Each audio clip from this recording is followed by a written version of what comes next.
Let's talk about the next big fight for the future of Texas and maybe the soul of the Republican Party. It's the upcoming U.S. Senate primary between Attorney General Ken Paxton and Senator John Cornyn. And this isn't just about Texas. It's about who's really in control of the Republican Party today and likely beyond.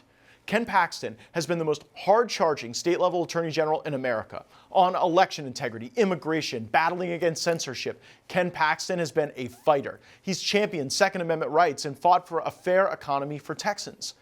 John Cornyn, by contrast, has been one of President Trump's biggest critics in the Republican caucus in the United States Senate. He was a key member of Mitch McConnell's leadership team before he lost his own race for Senate Majority Leader to John Thune. Senator Cornyn was critical of the policies to build a wall, and he was a key author of red flag laws, which are very unpopular among Texas Republicans. In a political thunderdome like this, access to financial resources is key. Senator Cornyn is the ultimate D.C. machine man. Last cycle, through his PACs and aligned committees, he moved around tens of millions of dollars to establishment-backed Senate campaigns. He's plugged into the lobbyists on K Street and the Chamber of Commerce and everyone who writes big checks in Washington. That's his power base, and it is not to be trifled with or ignored. He also has over $4 million cash on hand.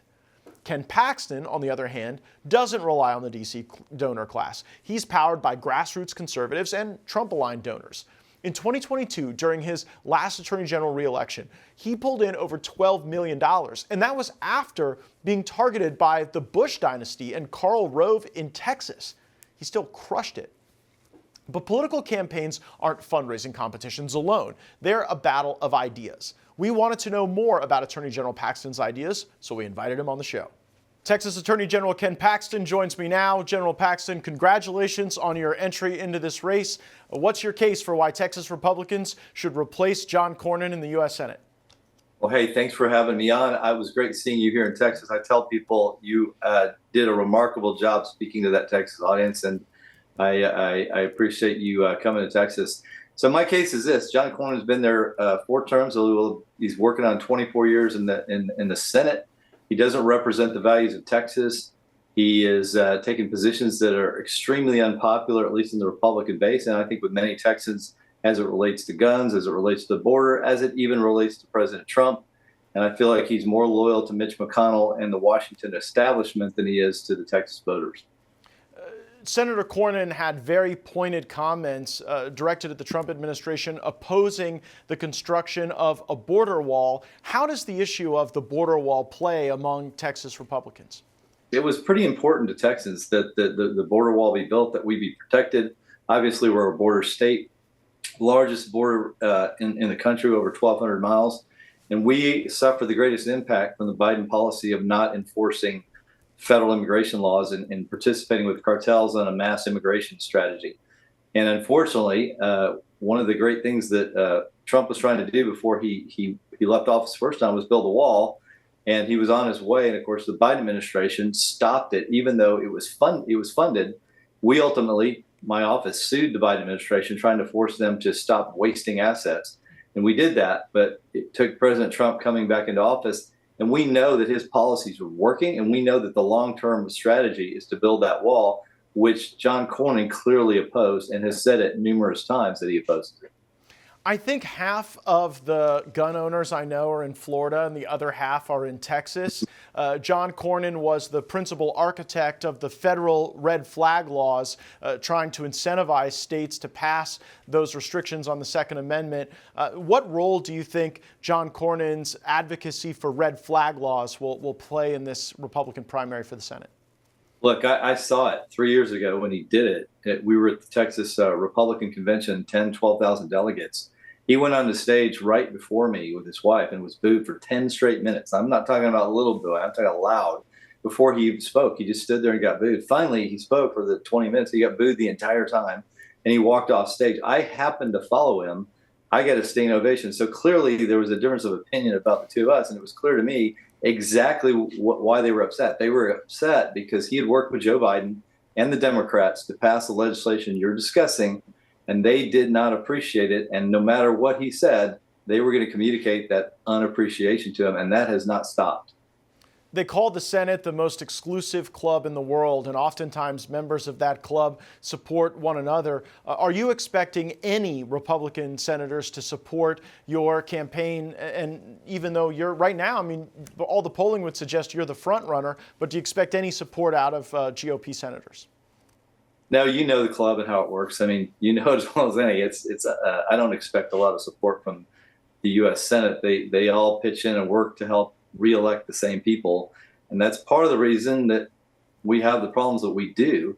They don't ever oust each other, even though they may well know that it's well deserved. I think Cornyn would be one of those guys, and they still, it's just part of it's like a little secret code. They stick together. The problem is the Texas voters, that's not what they want, and so we're going to communicate that message, and I think the message is already pretty clear to voters that they're ready for a change. You have a large lead in every poll I've seen, but Senator Cornyn is one of the darlings of the lobby corps and the political action committees in Washington. What role do you think money will play in this contest, and how do you plan to fund your campaign? Look, he's definitely, the money is going to flow from outside the state, and it's going to flow from the lobby. It's going to flow from the establishment, and he'll have a lot of money. But I truly believe I will be well funded. I've got commitments for a large amount of money right now. And so the money game, he may win the money game, but I don't have to win the money game. I just have to have enough to get my message out. And that's exactly what I'm going to do, just like I've done in other statewide elections. And the good thing is, when you do that in Texas, even if you get outspent, if you communicate to Republican voters in a Republican primary, they get the message and they vote the right way.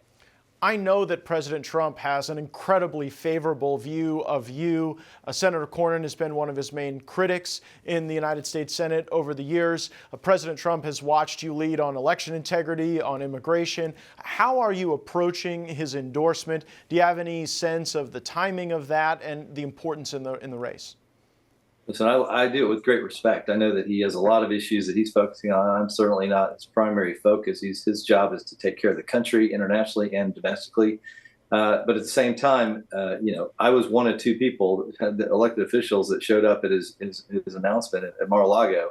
My loyalty has been strong. It's been there from the beginning. It's been there, and it has lasted through controversy and even times when many of our own his own supporters weren't necessarily there. So in the end, I trust him, and I've seen him work a lot where he gets a lot of advice to go the other way from the establishment or even from his own cabinet or whatever. And I've seen him do the right thing in the end. So I have a lot of confidence in his ability to make a decision. He may make it later, he may make it earlier, but in the end, I think he'll make the right call. You've been involved in so many of these battles, General Paxton. What would be like the one brief you filed or the action you brought that you would want to be the last thing that President Trump looked at before making a decision on an endorsement? I think when he needed help the most, when we filed that Texas v. Penn case, we filed 107 lawsuits against the Biden administration, which, there's no other state that's even close to that. It's probably more than all the other states combined. But that one case, it took some guts to file that thing because it's very controversial. And I feel very good about what we filed. We had to, they went after my bar license. They went after the bar license of my first assistant. Where it was a 5-year battle with the state bar, and certainly a lot of controversy involved in filing it. But I'm proud that I did it. I think it was the right thing to do. I think we challenged it on a very good basis, on a very solid legal basis. And just because the U.S. Supreme Court didn't want to hear it doesn't mean that we didn't have a good decision in making that filing. And so I think he should know he's got somebody out there that fights for things even when they're hard, and will stand with them even when they're hard. Speaking of hard battles, you seem to have been through as many of them as just about any politician other than President Trump. You've survived impeachment. You've survived these weaponized efforts against your law license. You had to battle off the Federal Department of Justice. You even had to beat the Bush dynasty in Texas, which is no small feat. How do you think those trials and tribulations you've been through prepare you to run against someone who is high in Senate leadership like John Cornyn? I think it's been great preparation because as you said, I've had a lot of practice in dealing with controversy, with attacks, with weaponization. I expect John Cornyn is not going to want to run on his record. He can't run on his record. He doesn't have a record that wins races. And so he has, and he can't really run on my record. So my record speaks for itself as it relates to what I've done as Attorney General or my 12 years in the Texas House and Texas Senate. And so this is going to be very personal for him, and he's going to have to take a personal approach of attacking me, bringing up all the things you just suggested, acting like, I'm a criminal. But look, that's John Cornyn. He was a Supreme Court justice, and yet, without knowing the facts, he assumed that President Trump, at least he insinuated that he might be guilty. He insinuated that I would be in prison. So here we have a guy that was a judge, should know about due process. He should understand the Constitution and that we are innocent until proven guilty. And yet John is overridden by politics and power. And so he didn't have any trouble wishing both President Trump and me the worst. I believe that this contest is about more than the Senate. I think it's about more than Texas. I think it really speaks to who is in charge of the Republican Party moving forward, whether it's the grassroots or whether it's the corporatized interests who have a stranglehold on Washington. What are you presenting this as a choice between to Texas voters, and how do you think it emanates beyond Texas? Look, I think you hit the nail on the head. That's exactly what I think. I think this is a choice as to, because I'm being pressured not to run. Oh, don't run. You can't. It's going to cost too much money for you to win. Those are, things like that the senators push and the establishment are just not true. I've won statewide races just like everybody else. Winning them with the same margin of victory as some of our greatest leaders here, with a whole lot less money and under a lot more pressure and under a lot more attacks. And so I think this is a decision that are we going to let the Washington establishment, the swamp, tell us that we have to accept less than the best with John Cornyn? Or are we going to let the Texas voters have a choice and have somebody that actually represents their views, whether it's on the border, whether it's on the Second Amendment, or whether it's on their support of President Trump? Let's let the Texas voters decide instead of the Washington establishment. Well, I can say to my viewers that you and I did have a chance recently to both speak to a grassroots group outside of Austin, Texas, and it was an electric response to your presentation. You laid out a bill of indictment on John Cornyn's record as a senator, supporting red flag laws, opposing President Trump's goals on immigration, being very thorny with President Trump on a number of the goals that the administration was working to advance. And if that room were deciding, you would be the Republican nominee for Senate already. So we wish you safety and health out on the trail. We hope you get the chance to make your case and that you'll come back and give us updates along the way. Hey, I really appreciate having me on it. And that room has been very similar to every other room I've been in when it relates to having Texas voters in the room. So it's looking good. Attorney General Ken Paxton, the front runner for the U.S. Senate contest in Texas. Thanks for joining us. Thank you. Have a great evening.